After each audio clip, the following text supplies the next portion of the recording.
Before Rome conquered the world with legions, it conquered it with silence. Before shields locked and swords struck, someone was already watching. Someone had already counted the fires. Someone had already listened to the wrong conversation in the right tavern. Rome did not win because its soldiers were braver. It won because it knew more. And knowledge in Rome was never neutral. It was weaponized. In the shadow of the Roman legions, another war was always being fought, invisible, quiet, relentless. A war of information and fear. Without it, the empire could never have ruled such a vast world. This is the story of how Rome learned to see in the dark, and how that vision outlived the empire itself. In its earliest centuries, Rome did not understand intelligence. It relied on courage, discipline, and direct force. And it paid dearly for that blindness. When Gallic warriors suddenly stormed and sacked the city, Rome was caught completely unprepared. No warning. No time. No knowledge. That humiliation burned itself into Roman memory. The lesson was brutal and simple. Swords do not protect you from surprise. An army that cannot see is already defeated. From that moment on, Rome began to change the way it thought about war. During the long struggle with Carthage, Rome encountered an enemy that understood information better than it did. Hannibal was not only a battlefield genius. He was a master of intelligence. Carthaginian agents infiltrated Roman camps, gathered details about troop movements, morale, supply routes, and command decisions. They passed information through signals and messengers, disappearing before anyone realized they had been there. Rome answered with terror. Captured spies had their hands cut off, turning punishment into a warning. This was the moment Rome accepted a new truth. A strong army cannot exist without eyes in the dark. Roman commanders began to value information more than gold. Scipio Africanus understood this better than anyone. He embraced deception, disguise, and infiltration. Roman agents entered enemy courts disguised as slaves and servants. They listened, watched, memorized routes, weaknesses, and intentions. Sometimes entire units were sacrificed to capture a single prisoner who knew too much. From a modern perspective, it seems monstrous. From Rome's perspective, it was rational. Knowledge costs lives. Ignorance costs wars. Over time, intelligence became institutionalized. Every Roman army developed scouts and spies. At first, they were chosen informally, soldiers with sharp instincts and steady nerves. Later came specialization. Explorators became the eyes of the legions. They rode ahead of the army, counted enemy fires, studied roads and rivers, and observed camps from the shadows. They were valued not for strength, but for clarity of mind, memory, restraint, and the ability to gain trust. They drank with villagers, bribed defectors, questioned prisoners, and acted independently when contact with command was lost. Failure was not forgiven. A scout who returned without information was not unlucky. He was dangerous. Speculators worked even deeper in the shadows.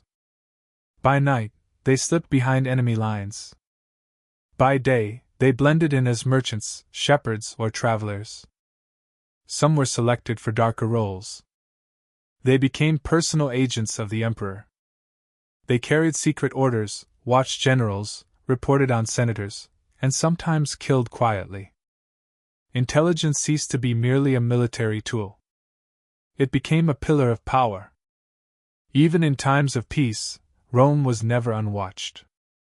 Along the frontiers rose watchtowers linked by roads and signals. Fire and smoke carried warnings faster than cavalry.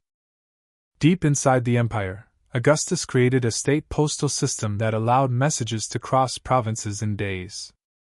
Speed became more important than detail. Rome learned to hear the whisper of distant lands. But speed came with a price. Messages were shorter, less personal, easier to intercept. And intercept them they did. By the 1st century, Roman intelligence was no longer improvised. It was systematic. Prisoners were interrogated and cross-checked. Traitors were taken with hostages.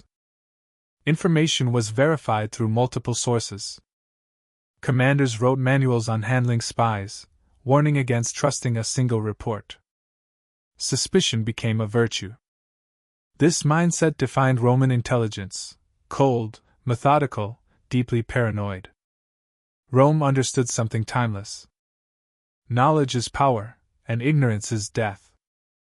The darkest transformation came when intelligence turned inward. An empire of that size could not rely solely on armies.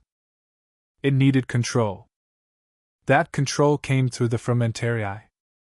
Originally, they were logistics officers responsible for supplying grain to the army. But their role made them perfect spies.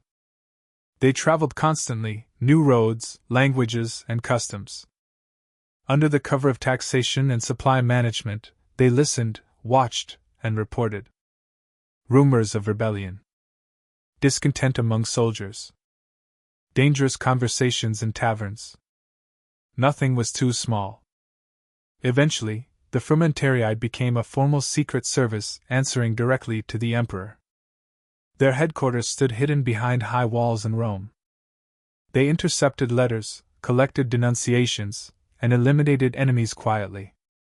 Rome now had a secret police. Fear became their most effective weapon. They could arrest without trial, remove officials without explanation, and disappear into the night. People lowered their voices. Walls were believed to listen. Informing became a strategy for survival. Rome ruled not only through law, but through fear. Predictably, the system began to rot. The frumentarii grew corrupt. They abused power, extorted civilians, and created enemies faster than they eliminated threats. The people hated them more than foreign invaders. Emperor Diocletian eventually disbanded them. Rome breathed briefly. But intelligence could not be destroyed. It could only change shape. The frumentarii were replaced by new agents in rebus. More bureaucratic. More discreet. Just as dangerous. Officially, they were couriers and administrators. In reality, they controlled communication, surveillance, and internal security. They monitored governors, watched generals, read letters, and observed even the church.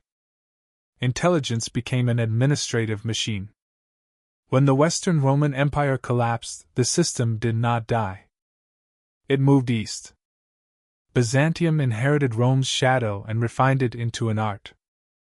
Byzantine agents traveled disguised as monks, merchants, and diplomats. They gathered secrets, bribed rivals, and turned enemies against each other. Often, information replaced armies. Knowledge became political currency. Technologies were stolen. Secrets of production and warfare were extracted. Intelligence became survival itself. This is why Byzantium endured for 1,000 years longer than Rome. When Constantinople finally fell, the Roman shadow did not vanish. It dispersed. The Church inherited networks of communication. Kings adopted systems of surveillance. Republics refined espionage into statecraft. Spies became permanent fixtures of power. Rome was gone. Its way of thinking was not. Rome did not only give the world roads and laws. It gave the world a warning. Power does not rest on strength alone. It rests on information. Empires fall when they stop seeing. They survive when they know. Sometimes history is not decided by battles. Sometimes it is decided by a whisper in a dark alley, heard by the right person at the right time, and never spoken aloud again. That is Rome's true legacy.